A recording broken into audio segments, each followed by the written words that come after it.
This video is brought to you by Rocketman. For more information, click the link down in the video description or keep watching to learn more. One of the great marks of pride for any transit enthusiast or urbanist is knowing about various secret stations and abandoned infrastructure within a city. Today I have a ghost station for you, and it's not a ghost station that you've probably heard of. It's one that is very underappreciated, and I would venture to guess that even people who follow the transit beat in Toronto haven't heard of it. So let's dive in.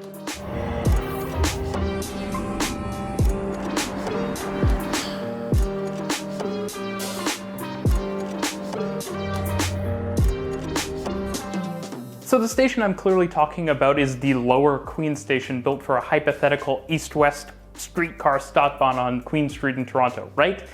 No, actually, it's not. I think a ton of the history with regard to streetcars and subways in Toronto is fascinating, don't get me wrong. But even more broadly than Toronto, I find it amazing how much of the history of the golden age of public transportation in North America has been completely forgotten. It's also crazy when you look at the history how much the lines are drawn along what a certain transit agency operated.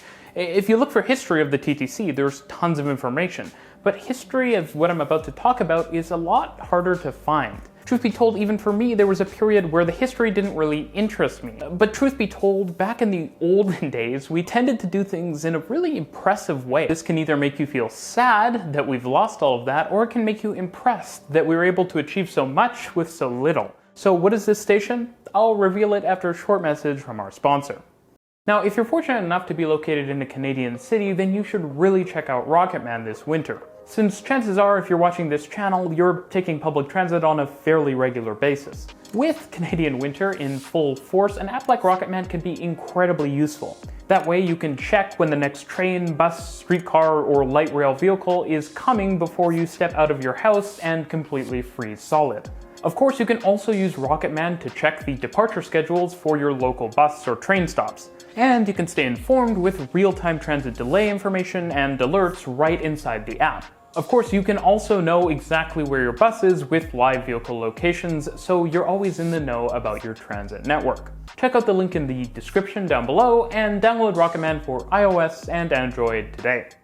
So the station in question is Exhibition, but no, not that Exhibition. In fact, there was indeed a mainline rail station at the Exhibition grounds in Toronto that existed before the current one. And it wasn't just part for part replaced by the existing one, it was in a totally different location. And if I'm honest, it was way nicer and way more impressive than the one we have today, as well as basically every other legacy station on the network. Now, before we look at the station, why is it that Exhibition of all places would have such an impressive station? Well, in the past, mid to late 20th century, as it turns out, the Canadian National Exhibition and these sort of seasonal fairs and exhibitions that we see across North America were a lot larger. Not only were the events bigger, but the buildings and infrastructure around them were also far more impressive. This was reflected with the transit service, because back in the day when far more people were going to exhibitions like the Canadian National Exhibition, a lot more people were also using transit to get there. In fact, while the streetcar network in Toronto does have some modified service for the Canadian National Exhibition these days, though not in the last 2 years, thanks to you know what, the network back in the day would have a lot more dedicated trips taking people straight to the Canadian National Exhibition. So imagine getting on a streetcar in almost any location on the network and having a direct trip down to the CNE. Pretty cool, if I say so myself. But what about passengers coming from further afield? Well, of course there is the modern exhibition station used by GO trains, which is a little depressing and totally undersized for the amount of use it gets, especially during events. As it turns out though, for a period of time there was actually 2 exhibition stations operating at once, with the 2 stations operating in conjunction to handle even more passengers than either one of them could alone. And this meant something very unusual in the operations of the railway around Exhibition. It's not just Europe and Asia that have quirky historical transit operations, we have them in North America too, we've just sadly mostly forgotten about them. Back in the day, the section of track through Exhibition was still quad track, and the other Exhibition station was also formed with 2 side platforms. What these back-to-back platforms meant for operations was that trains could actually pull into the platforms back-to-back, effectively making it as if Exhibition had 4 platforms. Trains would then use switches and the central express tracks to bypass the other platforms and potential trains stopped there. Now you might imagine an old station with such unique features is probably long gone, and in many cases with old stations in Toronto, you'd be right, unfortunately. But here, that's actually not the case, though the adjacent and beautiful Dufferin Gate was removed for the construction of the Gardiner Expressway.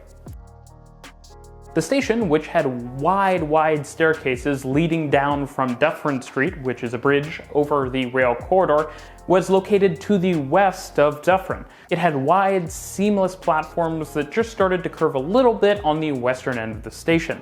Now, today, you can actually still see where these staircases lie, and they're incredibly wide and again, impressive. They would be really cool to see on any modern GO station.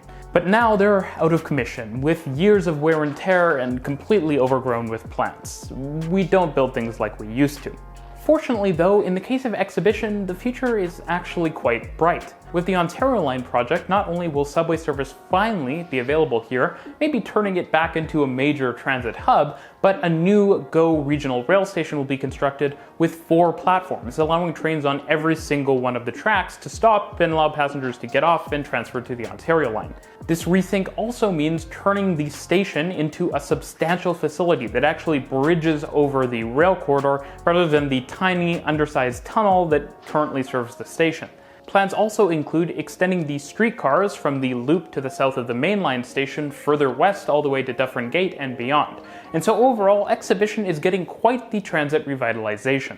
At the same time as all of this new transit expansion, new housing will be built as part of the Ontario Line project. With all of this transit revitalization, new development is going to happen as part of the Ontario Line project to the north, finally turning this station from one where I wonder what could have been into one I'm actually proud of. Thanks for watching.